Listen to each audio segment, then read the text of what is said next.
बिस्मिल्लाहिर्रहमानिर्रहीम।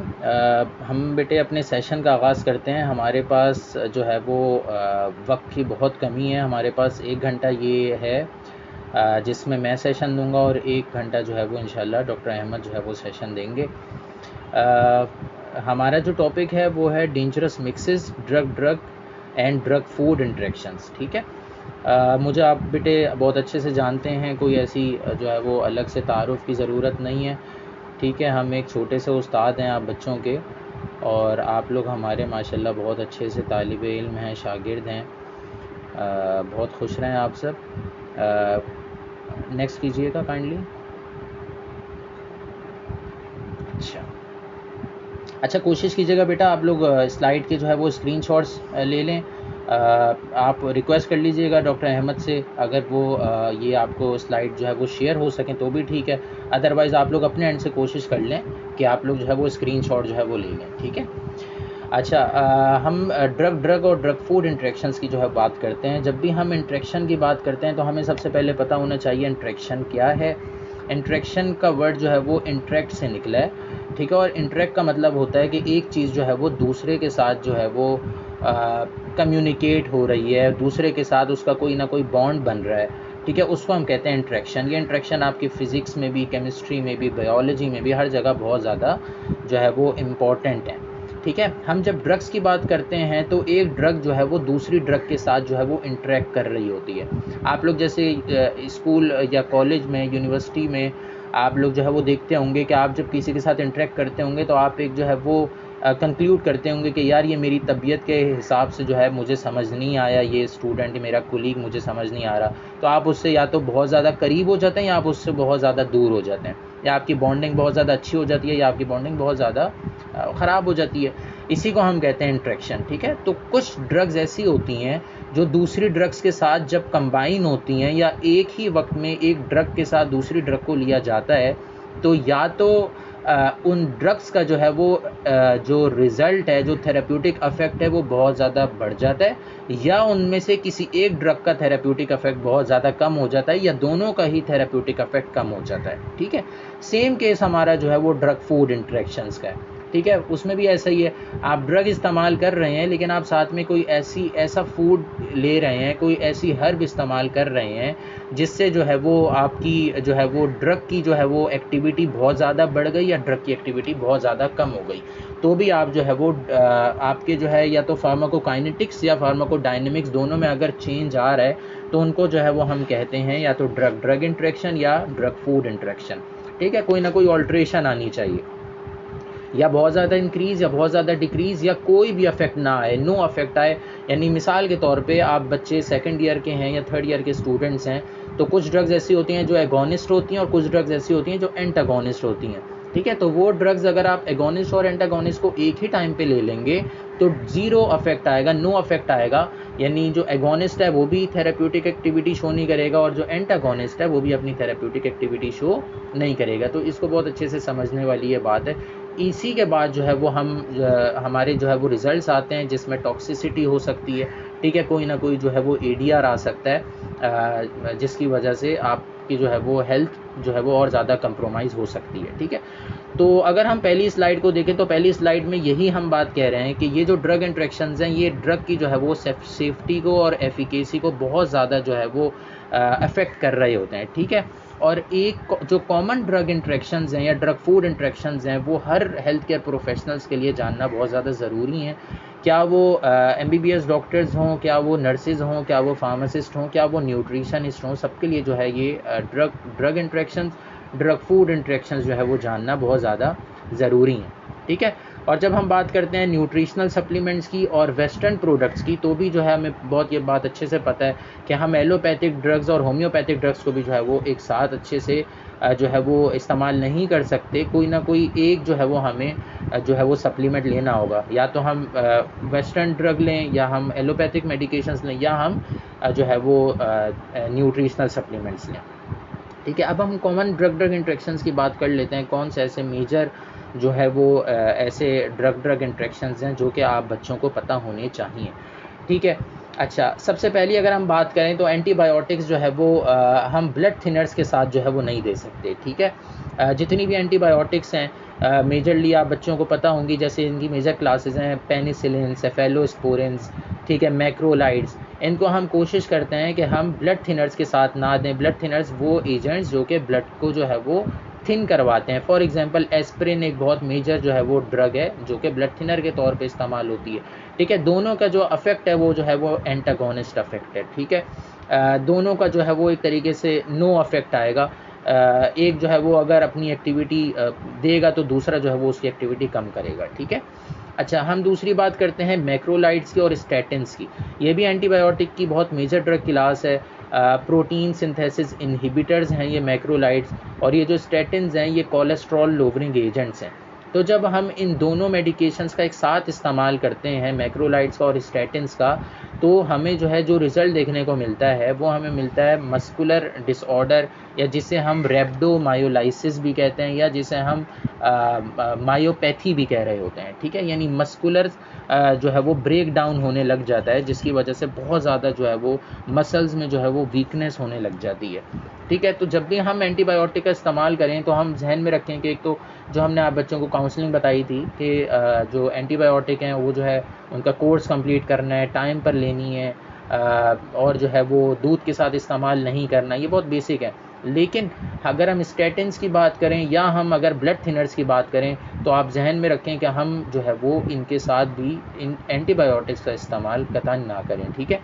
अच्छा, हम जो है वो थर्ड ड्रग इंट्रैक्शन पे आते हैं। ये वो ड्रग इंट्रैक्शंस हैं जो बहुत ज़्यादा कॉमन है।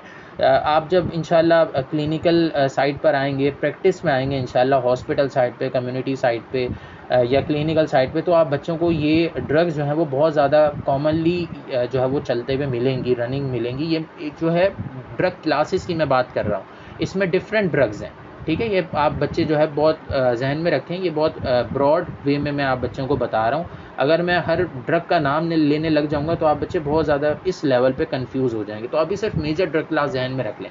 हम तीसरी जो है वो ड्रग इंट्रैक्शन की बात करते हैं। आपकी जो है वो क्लास है अमाइनोग्लाइकोसाइड्स की और डायूरेटिक्स की। ये जो डायूरेटिक्स हैं ये आप बच्चों को बहुत अच्छे से पता होगा। ये डायूरेटिक्स जो है वो ज़्यादातर जो है वो हार्ट पेशेंट्स में इस्तेमाल करवाई जाती हैं, ठीक है, या ऐसे पेशेंट जिनमें जो है वो एडिमेटस कंडीशन है, ठीक है, फ्लूइड एक्यूमुलेशन है, तो उनमें जो है वो डायूरेटिक्स का इस्तेमाल होता है। और जो अमाइनोग्लाइकोसाइड्स हैं वो जो है वो फिर वंस अगेन एंटीबायोटिक्स हैं, ठीक है, और इनकी डिफरेंट इंडिकेशंस हैं अमाइनोग्लाइकोसाइड की। तो अगर इन अमाइनोग्लाइकोसाइड्स को हम डायूरेटिक्स के साथ इस्तेमाल करेंगे तो ओटोटॉक्सिसिटी के जो है वो चांसेस होंगे। ओटोटॉक्सिसिटी मतलब हियरिंग लॉस के जो है वो चांसेस होंगे। सुनने में जो है वो काफ़ी दुश्वारी पेश आएगी, और एक वक्त के साथ साथ जो है वो कम्प्लीटली जो है वो ओटोटॉक्सिसिटी की तरफ जो है वो पेशेंट जो है वो चला जाएगा, ठीक है। हम जो है वो फोर्थ अगर ड्रग इंट्रैक्शन की बात करें तो पीपीआईज, जिसमें बहुत मेजर ड्रग है ओमिप्राजोल, और साथ में जो है वो क्लोपिडोग्रिल, ठीक है। ओमिप्राजोल और क्लोपिडोग्रिल ये बहुत मेजर ड्रग इंट्रैक्शन हो सकता है कि क्लोपिडोग्रिल की एक्टिविटी जो है वो इन्हेंस हो सकती है, ठीक है।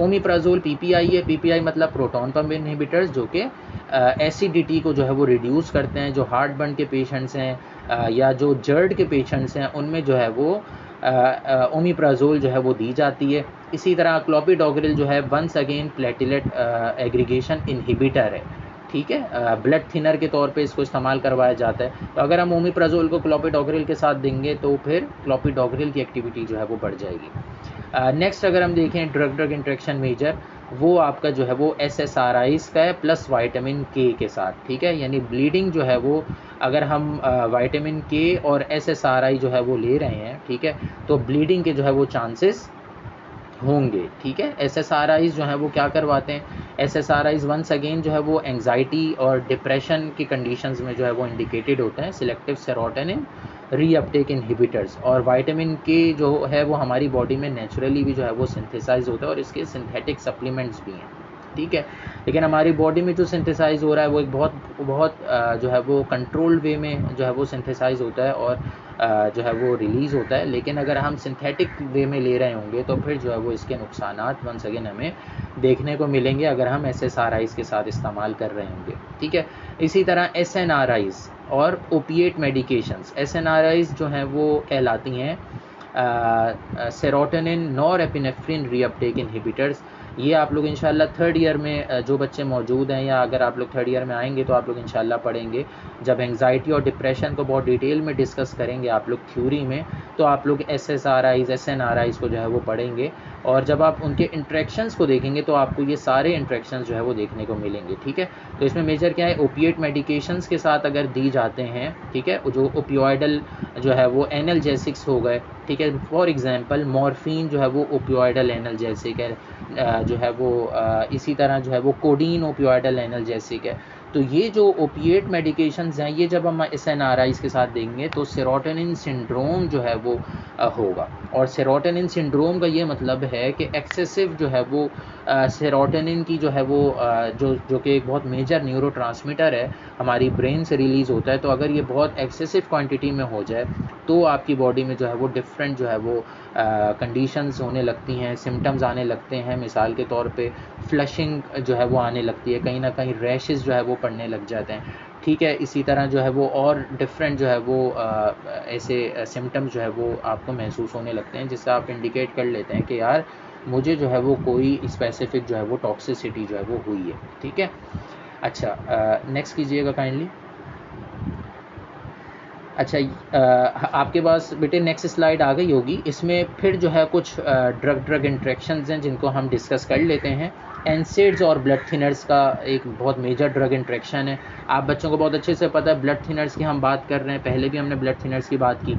और अगर हम इनके साथ एनसेड्स का इस्तेमाल करेंगे, एनसेड्स में कोई भी एनसेड्स बहुत मेजर ड्रग क्लास है, non steroidal anti inflammatory drugs, ठीक है। तो ऐसे एजेंट्स जो कि ब्लड थिनर के तौर पे यूज़ किए जाते हैं या एनसेड के तौर पे यूज़ किए जाते हैं, तो वो जो है वो ब्लीडिंग को जो है वो इन्हेंस कर पाते हैं, ठीक है। थोड़ा सा भी छोटा सा कट भी लगेगा तो भी जो है वो ब्लीडिंग जो है वो ब्लीडिंग टाइम, जो आप बच्चों ने अपना एक्सपेरिमेंट भी परफॉर्म किया होगा फिजियोलॉजी में, तो ब्लीडिंग टाइम यही है, हमने वहाँ पे भी डिस्कस की थी उनकी क्लिनिकल इम्प्लीकेशंस।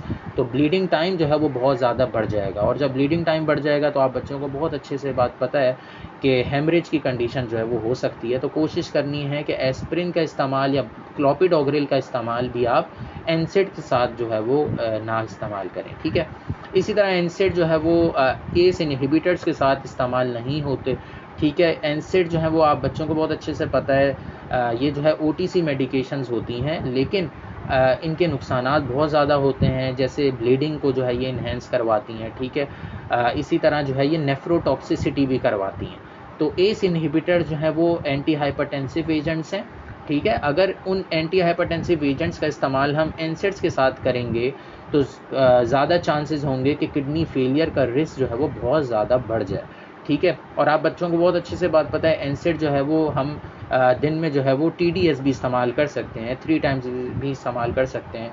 तो अगर कोई जो है वो साथ में एस इनहिबिटर्स ले रहा है और उसी के साथ वो एनसेड्स का इस्तेमाल कर रहा है तो नेफ्रोटॉक्सिसिटी के नुकसानात जो है वो हो सकते हैं, ठीक है।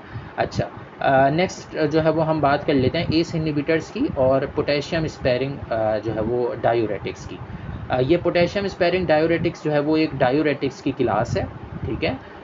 जिसमें होता ये है कि पोटेशियम जो है उसके लेवल्स बॉडी के अंदर जो है वो बहुत ज़्यादा बढ़ जाते हैं, ठीक है। यानी उसकी जो रीअब्जॉर्प्शन है पोटेशियम की वो ज़्यादा होने लग जाती है, ठीक है। एस इनहिबिटर्स आप बच्चों को बहुत अच्छे से पता है, जैसे हमने बात की नेफ्रोटॉक्सिक होते हैं, इसी तरह एस इनहिबिटर्स का एक बहुत मेजर जो है वो ADR है जिसे हम कहते हैं हाइपरकैलेमिया।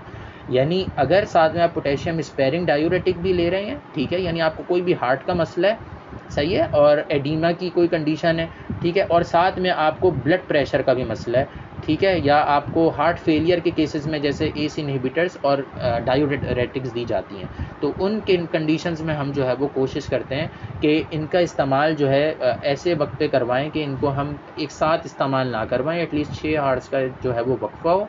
और इससे बहुत बेटर ऑप्शन ये है कि हम जो है वो एस इनहिबिटर्स की जगह या पोटेशियम स्पेयरिंग डायूरेटिक की जगह कोई दूसरा एजेंट इस्तेमाल करवाएं जिसमें हाइपरकैलेमिया का रिस्क जो है वो ना हो, ठीक है।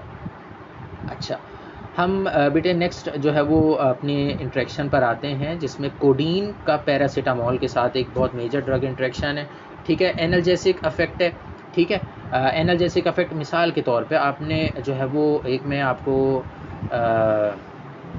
ब्रांड का नाम बताता हूँ। एक ब्रांड है, आप लोग गूगल भी कीजिएगा उसको, शायद मैं हो सकता है जो है वो प्रॉपर इसमें इंफॉर्मेशन ना प्रोवाइड कर पाऊँ। फेमिडॉल के नाम से ब्रांड है। ठीक है, पैसिफिक फार्मास्यूटिकल्स का है। आप लोग उसमें देखिएगा, उसमें एक्टिव फार्मास्यूटिकल एजेंट्स कौन कौन से हैं। ठीक है, जहाँ तक मुझे याद आ रहा है उसमें पैरासीटामोल भी है और उसमें कोडीन भी है।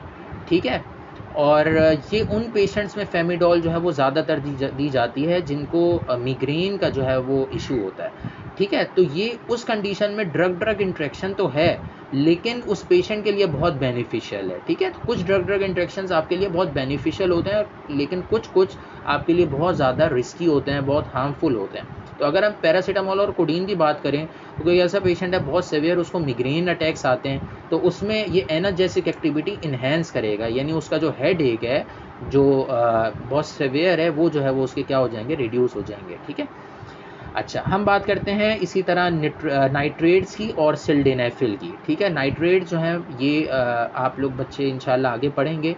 थोड़ा सा मैं बता देता हूँ, नाइट्रेट जो है वो बेसिकली वेजोडाइलेटर्स होते हैं। ठीक है, वो एजेंट्स जो कि आपकी आर्टरीज़ को, स्पेशली जो कोरोनरी आर्टरीज़ होती हैं, उनको क्या करते हैं, डायलेट करवाते हैं। ठीक है, ताकि जो है वो ब्लड प्रेशर जो है वो रिड्यूस रह सके, नॉर्मल ऑप्टिमल रह सके। लेकिन अगर इसके साथ हम सिल्डेनाफिल देंगे, सिल्डेनाफिल जो है वो फॉस्फोडाइस्ट्रेज इनहिबिटर है। ठीक है, PDE हम कहते हैं, फॉस्फोडाइस्ट्रेज इनहिबिटर 5, यानी PDE5 एंजाइम को जो है ये क्या करता है, ब्लॉक करता है। तो वो एजेंट जो कि PDE5 इनहिबिटर्स हैं, अगर वो नाइट्रेट्स के साथ लेंगे तो जो है वो हाइपोटेंसिव एक्टिविटी जो है वो देखने को मिलेगी, यानी ब्लड जो आपका BP है वो काफ़ी हद तक जो है वो रिड्यूस हो जाएगा। वो भी हमें नहीं चाहिए। ठीक है, हमें एक नॉर्मल ब्लड प्रेशर जो है वो चाहिए। हम जो है वो नेक्स्ट एजेंट की बात कर लेते हैं, एंटी एमेटिक्स की और ट्रैंक्विलाइजर्स की। ठीक है, जो एंटी एमेटिक्स होती हैं वो ज़्यादातर अगर आप लोग गौर करेंगे तो वो डोपामीन एंटागोनिस्ट होती हैं। ठीक है, और इसी तरह जो ट्रैंक्विलाइजर्स होते हैं वो जो है वो डोपामीन रिसेप्टर पे भी एक्ट करते हैं और सेरोटोनिन रिसेप्टर पे भी एक्ट करते हैं। ठीक है, हिस्टामिनर्जिक रिसेप्टर्स पे भी एक्ट करते हैं। तो वो ट्रैंक्विलाइज़र जो कि आपके डोपामीन रिसेप्टर को ब्लॉक करते हैं और एंटी एमेटिक्स का भी इस्तेमाल करते हैं, वो एजेंट्स, वो पेशेंट्स जो कि एंटी एमेटिक्स और ट्रैंक्विलाइज़र्स का एक साथ इस्तेमाल करते हैं, तो उनमें जो है वो ब्रीथिंग प्रॉब्लम जो है वो देखने को मिलती हैं। एज़मा और COPD के केसेस जो है वो होने के जो है वो चांसेस होते हैं। ठीक है, और कोशिश करनी है कि हम इन एजेंट्स का इस्तेमाल जो है वो एक साथ ना करवाएं, अदरवाइज़ हमें ये मल्टीपल जो है वो चांसेस होते हैं कि हम लोग जो है वो किसी ना किसी जो है वो बीमारी में, किसी नए मसले में जो है वो मुब्तला ना हो जाए। नेक्स्ट कीजिएगा काइंडली। अच्छा, ठीक है। अच्छा, ये मेरा ख्याल है हमारी एक लास्ट स्लाइड होगी ड्रग इंट्रैक्शंस की, तो हम इस पर बात कर लेते हैं। बेटे आप सबसे गुजारिश है, आप लोग कोशिश करें कि अपने पास कोई क्वेश्चंस लिखते रहें। ठीक है, ताकि आप लोगों को कोई भी सवाल हो XYZ तो आप लोग काइंडली हमसे पूछ सकें। ठीक है, अच्छा, ये जो इंट्रैक्शन है वॉरफेरिन और एस्पिरिन का, ये भी बहुत ज़्यादा इम्पॉर्टेंट है। जब आप देखेंगे प्रैक्टिस में, तो एस्पिरिन तो ऐसी ड्रग है कि जितने भी हार्ट पेशेंट्स होते हैं, हार्ट पेशेंट्स हो गए, ओबीस पेशेंट्स हो गए, ठीक है, या डायबिटिक पेशेंट्स हो गए, जिनको जो है रिस्क है कि वो जो है उनको कोई हार्ट डिजीज़ हो सकती है, तो डॉक्टर्स जो हैं वो प्रोफाइलेक्टिकली जो है एस्पिरिन जो है वो रिकमेंड करने लग जाते हैं। सबसे मेजर ब्रांड जो है वो इसका एस्कार्ड के नाम से मशहूर है, एटको फार्मास्यूटिकल्स का, जिसमें एस्पिरिन जो है वो होती है। ठीक है, अगर ऐसे पेशेंट्स जिनको कोई भी ब्लीडिंग का मसला है, ब्लीडिंग का मसला ये, ब्लीडिंग से मुराद कोई भी थ्रोम्बस का इशू है, उनको जो है वो एम्बोलिज्म का इशू है, तो ऐसे पेशेंट्स में जो है वो वॉरफेरिन जो है वो दी जाती है। ठीक है, और वॉरफेरिन क्या है, एंटीकोगुलेंट है। आप बच्चों को बहुत अच्छे से बात पता है। तो एंटीकोगुलेंट अगर ब्लड थिनर के साथ कंबाइन हो जाएगी या उनका एक साथ इस्तेमाल होगा, तो आप बच्चे खुद सोचें कि एंटीकोगुलेंट का मतलब वो वैसे ही कोगुलेशन नहीं होने दे रही ब्लड की, और दूसरी ड्रग जो है वो खून को वैसे ही इतना पतला कर रही है, तो अल्लाह ना करे कोई भी छोटा सा भी कट लगता है तो फिर आपको बहुत ज़्यादा एक्सेसिव ब्लीडिंग और अल्टीमेटली जो है वो डेथ के भी जो है वो चांसेस हो सकते हैं। ठीक है, इसी तरह वॉरफेरिन का फेनिटोइन के साथ जो है वो एक बहुत मेजर ड्रग इंट्रैक्शन है। फेनिटोइन आप बच्चे जो है वो इंशाल्लाह इसको भी आगे बहुत अच्छे से इसकी डिटेल पढ़ेंगे। मैं बहुत ब्रीफ बता देता हूँ कि जो फेनिटोइन है वो जो है आपकी ड्रग है जो कि एपिलेप्सी में दी जाती है, एंटी एपिलेप्टिक ड्रग है, ठीक है। और ये ड्रग जो है इसके बहुत सारी ड्रग्स के साथ जो है वो इंट्रैक्शंस हैं, जिसमें से एक इंट्रैक्शन वॉरफेरिन के साथ है, ठीक है। और ये वॉरफेरिन के लेवल्स को जो है वो क्या करती है, इंक्रीज़ करवा देती है बॉडी में, ठीक है। लास्ट इंट्रैक्शन जो कि बहुत ज़्यादा इंपॉर्टेंट है, ठीक है, ये आपका है पीपीआईज़ का और H2 ब्लॉकर्स का।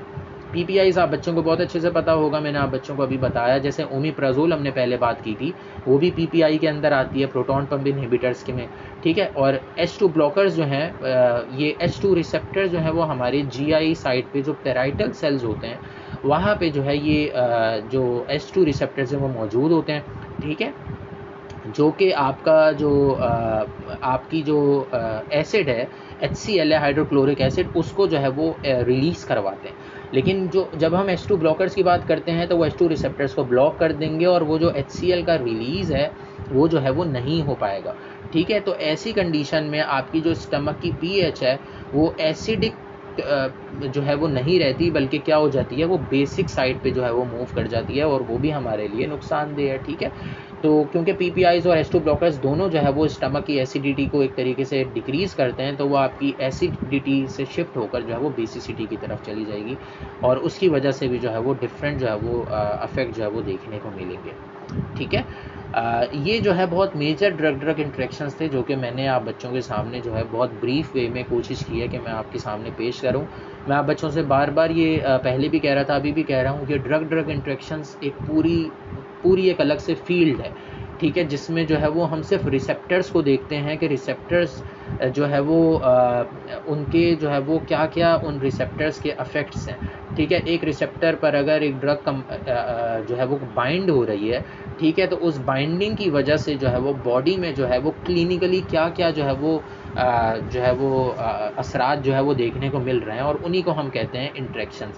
या दो ड्रग्स जो है वो, एक ड्रग कॉम्पिटिटिव है और दूसरी ड्रग भी जो है वो कॉम्पिटिटिव है, तो उसमें से कौन सी पहले जो है वो बाइंड करेगी, या एक जो है वो एक्टिव साइट पे बाइंड कर गई, दूसरी जो है वो उसकी नॉन एक्टिव साइट पे बाइंड कर गई, ठीक है, या एक ड्रग ने जो है वो कन्फर्मेशनल चेंज करवा दिया एक्टिव साइट को, जिसकी वजह से वो दूसरी ड्रग बाइंड नहीं कर पाई। मतलब ये बहुत एक बड़ी जो फार्माकोकाइनेटिक्स है वो इसके पीछे जो है वो इन्वॉल्व होती है, और ये जब आप आगे इंशाल्लाह जाएंगे, इंशाल्लाह आगे फर्दर स्टडीज़ करेंगे तो आप बच्चों को पता चलेगा कि ये ड्रग इंट्रैक्शंस और ड्रग फूड इंट्रैक्शंस में ही इतनी डेप्थ है कि आप जो है वो इसी को अगर बहुत अच्छे से महारत हासिल कर लें तो ये भी आपके लिए एक बहुत पूरी जो है वो महारत हासिल हो जाएगी, और आप लोग आगे जो है वो फर्दर मास्टर्स और जो आपका डॉक्टरेट है वो भी इंशाल्लाह कर पाएंगे, ठीक है बेटे।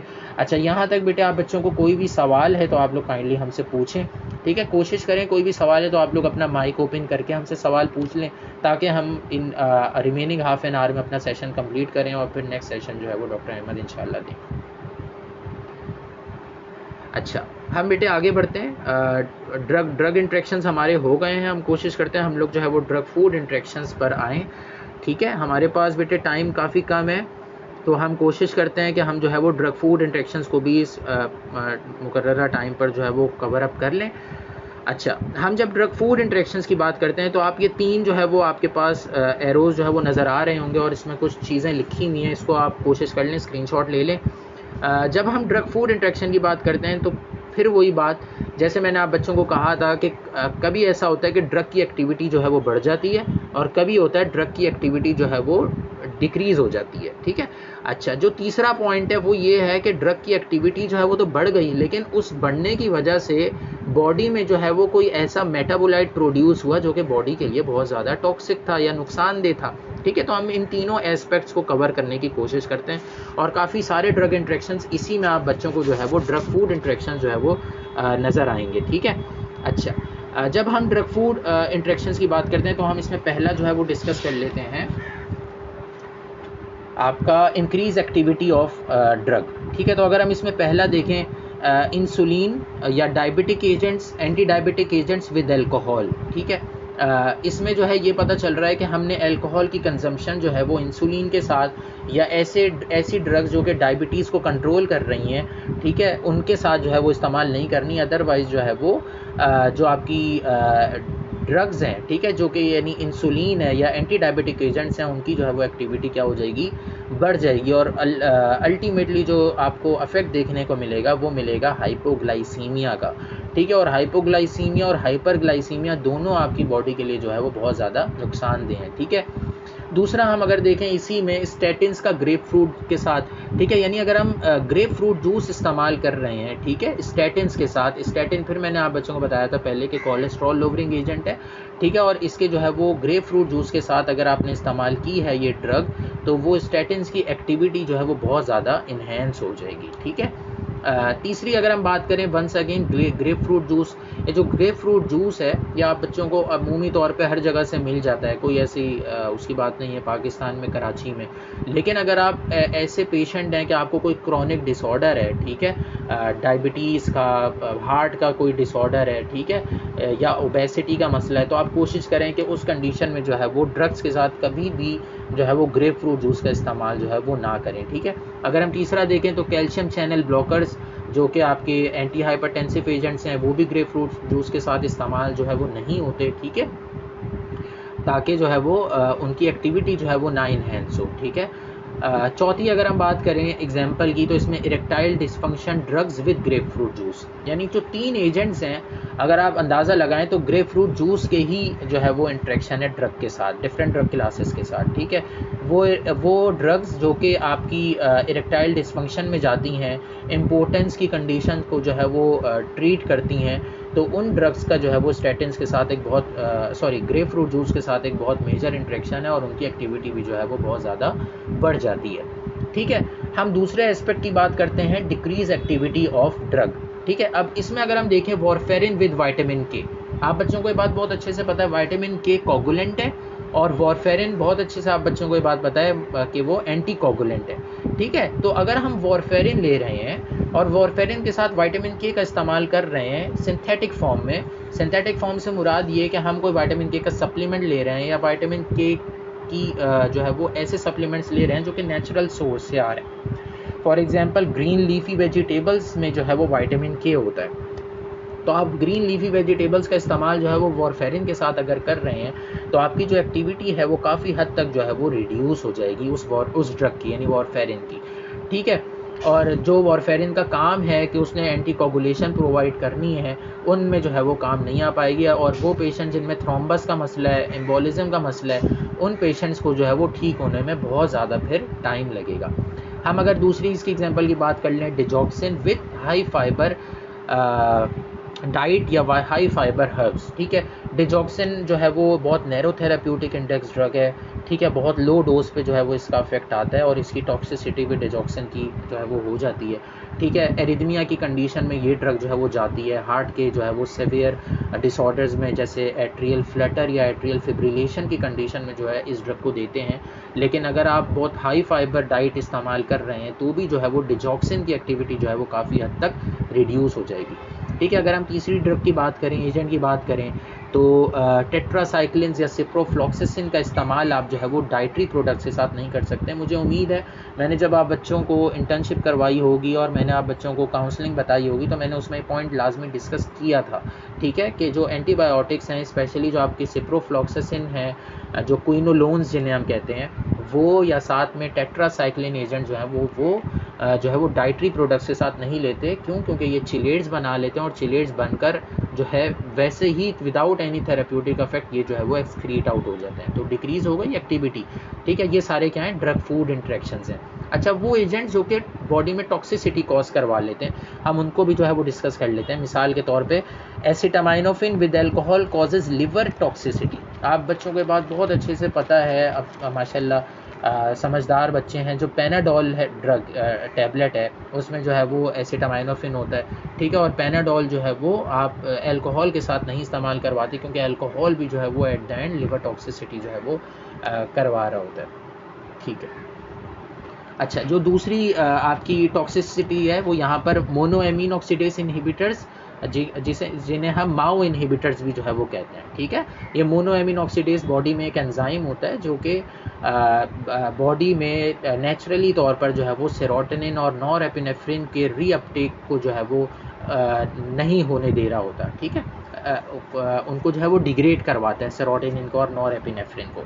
लेकिन जो माओ इनहिबिटर्स हैं वो क्या करते हैं, माओ इनहिबिटर्स जो हैं वो उस मोनोएमिन ऑक्सीडेज को क्या कर देते हैं, इनहिबिट करवा देते हैं, जिसकी वजह से पोस्ट साइनेप्टिक साइट पर जो है वो सेरोटोनिन और नॉरएपिनेफ्रिन की अवेलेबिलिटी बढ़ जाती है, ठीक है। और जो डिप्रेशन के केसेस हैं, ठीक है, या आपके जो है वो पार्किंसन डिजीज़ के पेशेंट्स हैं, उनमें जो है काफ़ी हद तक ये माओ इनहिबिटर्स जो हैं वो अपनी थेरेप्यूटिक एक्टिविटी प्रोवाइड करते हैं, ठीक है। तो ये माओ इनहिबिटर्स उन फूड्स के साथ इस्तेमाल नहीं होते जो कि टायरामीन कंटेनिंग है, ठीक है। टायरामीन बहुत सारे फूड्स में होता है, जैसे चीज़ के अंदर भी जो है वो टायरामीन होता है, ठीक है। टायरामीन कंटेनिंग फूड्स आप एक दफ़ा गूगल भी कीजिएगा कि कौन कौन से फूड्स हैं जो कि आप डेली लाइफ में इस्तेमाल करते हो जिनमें टायरामीन है, ठीक है। तो वो टायरामीन कंटेनिंग फूड्स अगर आप अकेले भी इस्तेमाल कर रहे हैं तो भी कोशिश करनी चाहिए बहुत ज़्यादा इस्तेमाल ना करें, ठीक है। क्योंकि अकेली एक एजेंट से भी जब आप उसकी डोज़ बढ़ा देंगे या कोई उस हर्ब की डोज़ बढ़ा देंगे, सप्लीमेंट की डोज़ बढ़ा देंगे, उस फूड की डोज़ बढ़ा देंगे,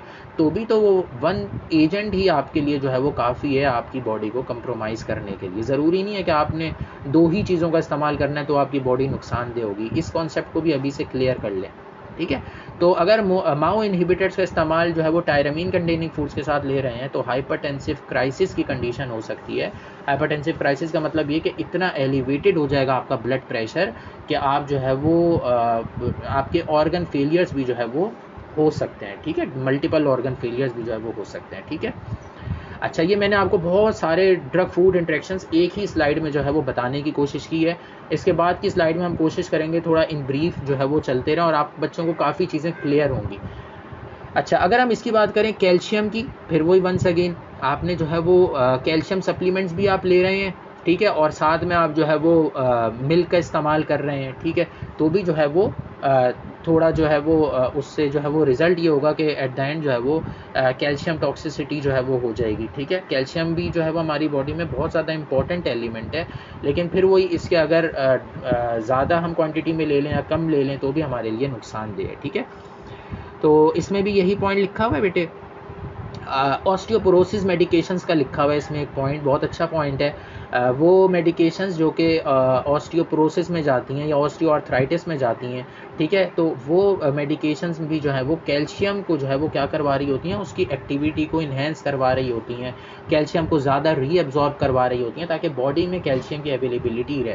तो अगर आप कैल्शियम का सप्लीमेंट बाहर से भी इस्तेमाल करवा रहे हैं और आप ये वाली मेडिकेशंस भी ले रहे हैं तो हो सकता है ज़्यादा चांसेस हैं कि कैल्शियम टॉक्सिसिटी जो है वो हो जाए।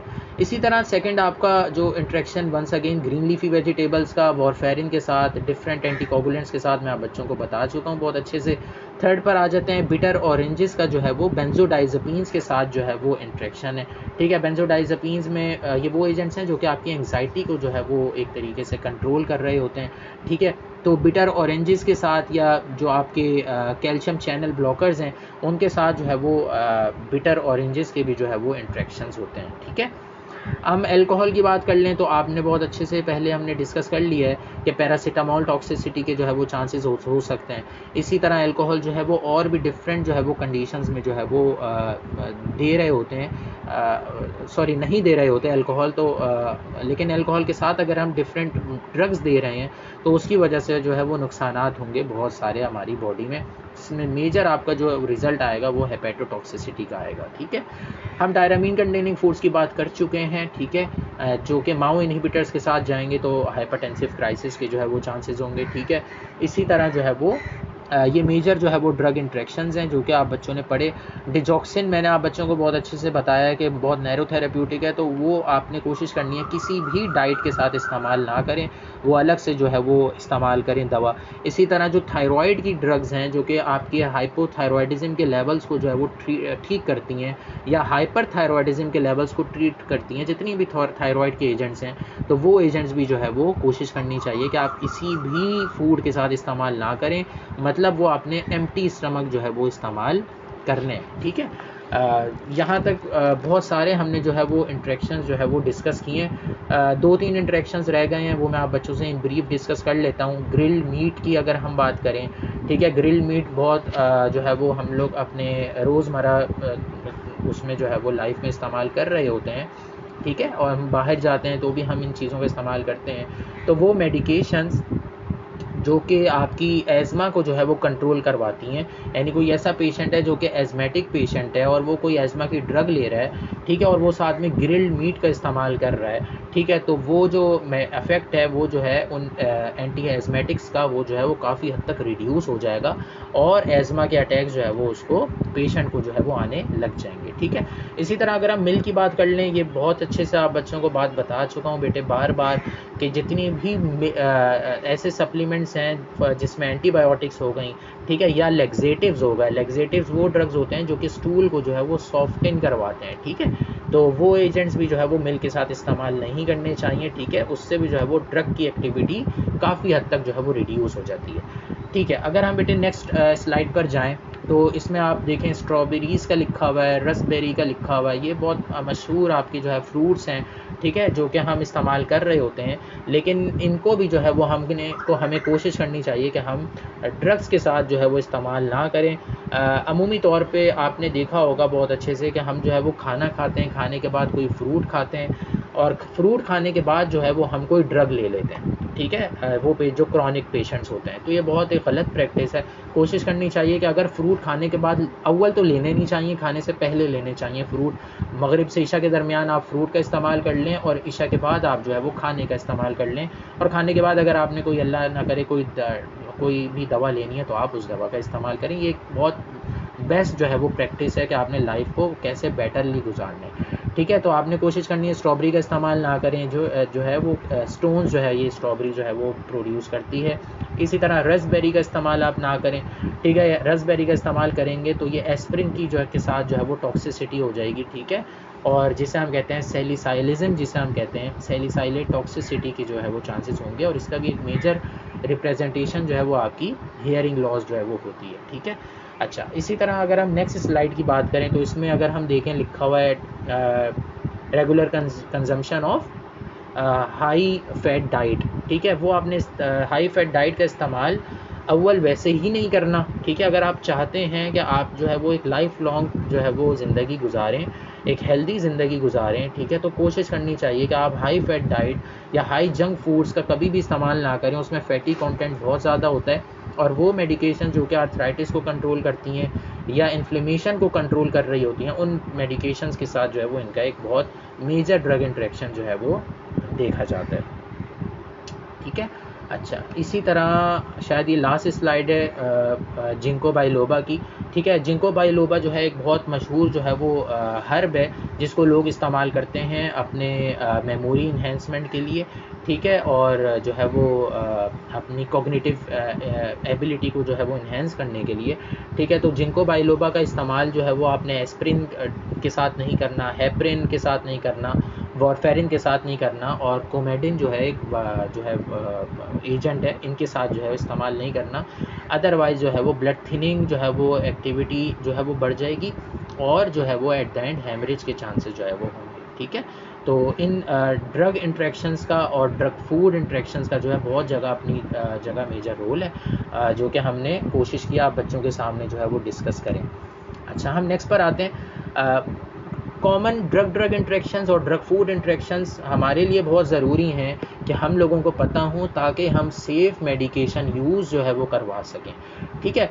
ये नॉलेज जो है वो जब तक हमें एज अ फार्मासिस्ट नहीं पता होगी तो हम कभी भी कहीं पे भी किसी भी प्लेटफॉर्म पर खड़े होकर हम कभी भी किसी पेशेंट को जो है वो जस्टिफाई नहीं कर सकते, पेशेंट के सामने जो है वो एक अपनी अच्छी इमेज नहीं बना सकते, पेशेंट कभी भी हमारी बात से या हमारे किसी भी इंटरवेंशन से ठीक नहीं हो सकता जब तक हमें अपनी चीज़ पर कमांड नहीं होगी। तो पहले जो मैं आप बच्चों को बात हमेशा से कहता आता हूँ कि हमारे माशरे में फार्मासिस्ट बहुत ज़्यादा निकल रहे हैं, बहुत ज़्यादा प्रोड्यूस हो रहे हैं, लेकिन कॉम्पिटेंट फार्मासिस्ट नहीं है, कॉम्पिटेंट फार्मासिस्ट आप बनेंगे तो आपकी यहाँ पे भी पाकिस्तान में भी कदर होगी और बाहर भी बहुत ज़्यादा कदर होगी। अगर आपने बाहर जाना है तो अगर आप कॉम्पिटेंट फार्मासिस्ट हैं तो बाहर के भी आप एग्ज़ाम्स को बहुत जल्दी क्रैक कर लेंगे।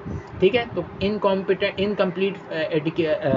इंफॉर्मेशन या इनएडिकेट इंफॉर्मेशन आपको भी जो है वो रिस्क में डालेगी, क्योंकि आप अल्लाह ना करे अपने सेल्फ मेडिकेशन ले रहे हो, ठीक है, तो भी आपके लिए नुकसानदेह है। आप घर में किसी को ठीक कर रहे हो तो भी नुकसानदेह है। और at the end all over the community अगर आप किसी को सर्व कर रहे हो और आपके पास एक मिसलीडिंग इन्फॉर्मेशन है तो भी जो है वो आप किसी के लिए और एक पूरी कम्युनिटी के लिए बहुत ज़्यादा जो है वो नुकसान का बायस बन सकते हो।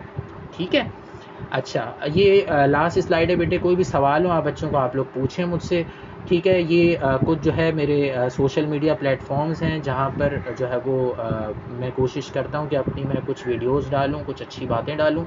तो कोशिश करें बेटे आप लोग जो है वो मुझसे कनेक्टेड रहें ताकि हम लोग जो है वो अच्छी बात को हमेशा आगे से आगे फैलाएँ। ठीक है, ये बहुत जो है वो बहुत छोटी सी प्रेजेंटेशन है, इस पर जो है वो घंटों घंटों चाहिए समझने के लिए, इनके मैकेनिज़म्स को समझने के लिए कि कैसे जो है वो एक पूरा इंटरेक्शन जो है वो हो रहा है, पूरी काइनेटिक्स इसके पीछे इन्वॉल्व है, पूरी डायनेमिक्स इसके पीछे इन्वॉल्व है। तो हमने कोशिश की है कि आपको बहुत ब्रीफ वे में जो है वो ड्रग इंटरेक्शंस और ड्रग फूड इंटरेक्शंस जो है वो बता पाएँ। ठीक है, तो कोई भी बेटा आप बच्चों को सवाल है, लास्ट 5 मिनट हैं तो आप लोग जो है वो मुझसे पूछ सकते हैं। ठीक है, अगर कोई सवाल नहीं है तो आप लोग जो है वो कमेंट बॉक्स में लाजमी हमें जो है वो बताएं कि आप बच्चों को सेशन ओवरऑल कैसा लगा, और आप बच्चों ने कुछ भी हमें सजेशन देनी है तो लाजमी प्रोवाइड करें। शाबाश।